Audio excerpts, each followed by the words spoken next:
Hello， 大家好，我是黄牛，欢迎收看第137期的白问。这周呢，我们算是集合了11假期，还有就是本周的所有问题，尤其是本周发布了很多手机，尤其是苹果这边是吧？咱们这一次把大家所有的疑问都跟大家聊一聊。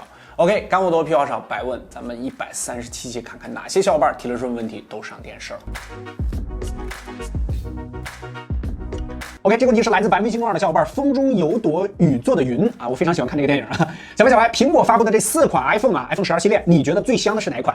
这个问题应该是很多小伙伴都各种发私信、各种问我们的啊，这个近期热度最高的一个问题。刚刚开完发布会嘛，我个人觉得啊，还是 iPhone 12啊。如果要是你对机型没有那么高要求的话，在处理器还有在摄像头方面，都还 OK。那这台黑色的机模是12，然后它也是带广角镜头的。这个普通的大众使用呢是一点问题都没有的，它的性价比是最高的。这次最便宜的就是这个 mini， 我知道它用不了双11的时候，各个补贴一下啊，肯定4开头，4000多块钱就可以拿下。但是它的电池确实太小了一些，12应该像11一样会大卖，而且这次最主要的就是它的边框，全系列所有都非常的窄，这个是让我比较欣喜吧，也是值得点赞的。但是这次没配件这个给了一个环保的这个理由是吧？然后价格没变，然后相当于变相稍微涨了一点点价，这个没有配件了。OK， 这个问题是来自 B 站的小伙伴，我就是吃不胖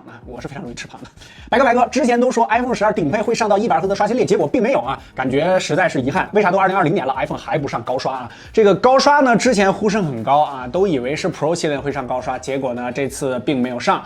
大概分析一下，就是除了高刷之外，这次不管是12还是 Pro， 这个基本上大满足了，这个啥都给你了，这个5G 啊，还有就是各种地方的这个优化啊，基本上也都全了。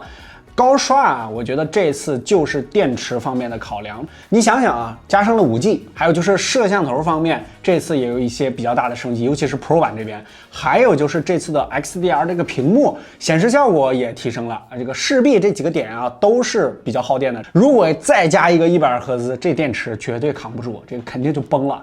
明年呢应该会上120Hz，因为毕竟高刷都已经起来了嘛，而且苹果对高刷肯定也不是不行，因为这个 iPad 这是最早全系上120Hz的，这肯定是技术方面绝对没问题的。这次没有上120/60呢，勉强说还行吧，因为其他地方确实升级都比较全了。不过跟安卓这边呢，确实差距比较大。不过好在 iOS 的动画还算是比较给力。如果你特别介意高刷这一点的话啊，安卓旗舰也非常多嘛，对吧？OK， 这个问题是来自 B 站的小伙伴限定甜心胡子男。这个巨龙，小米最新发布的新款降噪耳机怎么样啊？降噪效果如何？佩戴还舒适吗？求回复还不错的话，我就准备入手了。因为我们体验的时候还是最早期的那个固件版本，它的这个降噪效果上其实还挺不错的啊。这个如果要是首发600多块钱的话，我觉得是符合这个价格的一个降噪水准的。体验视频里边有实际的演示，我现在给大家给放一段，你可以听一下啊。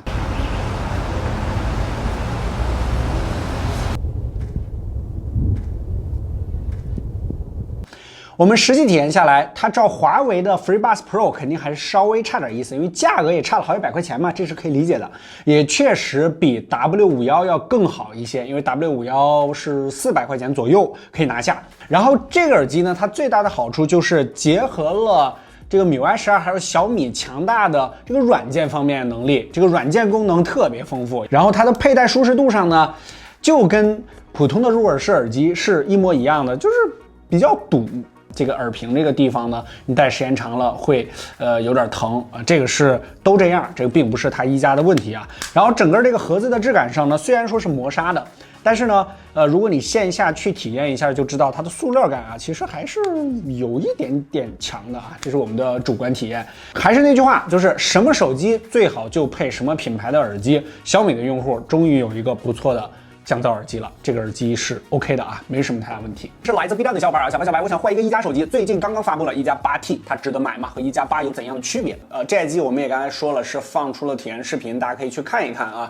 整个这个机器给我的感觉就是它特别不1加，尤其是在 ID 的设计方面，但是里边这些系统什么的还是老1加的这个样子啊，没有什么太大的改变。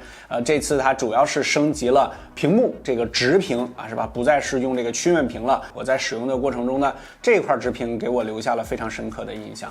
应该是最强直屏啊，它的素质啊，还有就是它的刷新率啊，它的体验啊，各个方面吧，都是非常强的。然后还有就是它的充电是65瓦的一个充电，我们在体验视频中聊得非常细，都有一些数据，大家可以去看一下啊。整机的这个质感方面呢，其实还是保持了一加一贯的水准，但是它的这个摄像头的模组啊，首先就是镜头没有改变，还是586，然后呢加了2颗凑数的镜头，然后强行给它做成了一个矩阵式的，这个也没有办法，要符合这种大的潮流，这个跟一加后面的一些战略也是有关系的。就比如说它在海外发布了一些相对来说比较低端的这个机型，国内没准后边也要发，是吧？这个就看个人的审美选择了。不过这银色还是挺漂亮的啊。总结一句就是很水桶，相机方面没有升级，然后屏幕非常顶啊。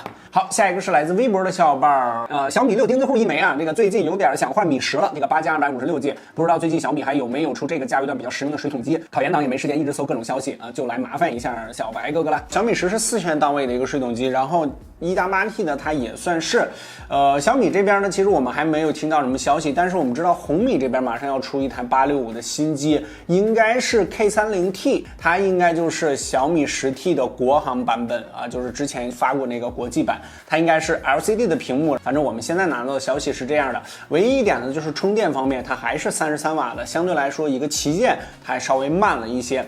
好，下一个是来自微博的小伙伴啊 ，CMCM7998，这个巨龙想问一下天玑1000 Plus 的手机性能怎么样啊？我搜了一下都搜不到相关的测评。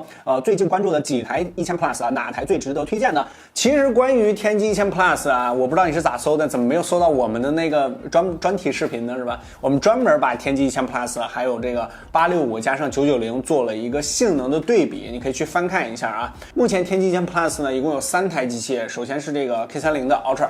然后还有就是 realme 的 X7 Pro， 还有就是 iQOO 的 Z1。其实 iQOO Z1 呢，相对来说发布的比较早，它也是这个塑料的机身，所以说咱们暂时就不推荐它了啊。最热的应该就是这2台 X7 Pro。然后其实这2台机器从综合的体验上来讲呢，都是差不多的。realme 这边你看到视频的时候，应该也发了一个最便宜的65瓦的，就是那个 Q 系列。这个机器应该是天玑1000 Plus， 我个人比较倾向的。这是来自白眉星号的小伙伴清空去来，小白，我用的是某非手机厂商的蓝牙耳机啊，正常使用都没有什么问题，但是就没有开盖弹窗啊，有没有这方面的软件可以解决一下这个问题啊？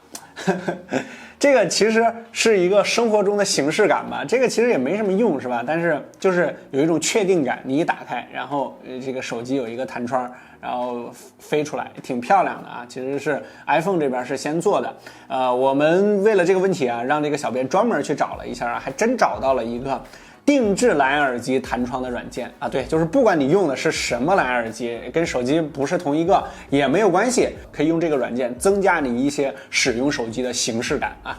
在我们的白微信公众号的后台回复开盖弹窗这4个字，可以获取下载链接啊。开盖弹窗，关注白微信公众号就可以了。OK， 还是老规矩，下期如果想要你的问题上电视专门为你回答的话，扫码关注我们的百问微信公众号，然后把问题回复到后台就可以了。好了，干货多屁话少，拜拜。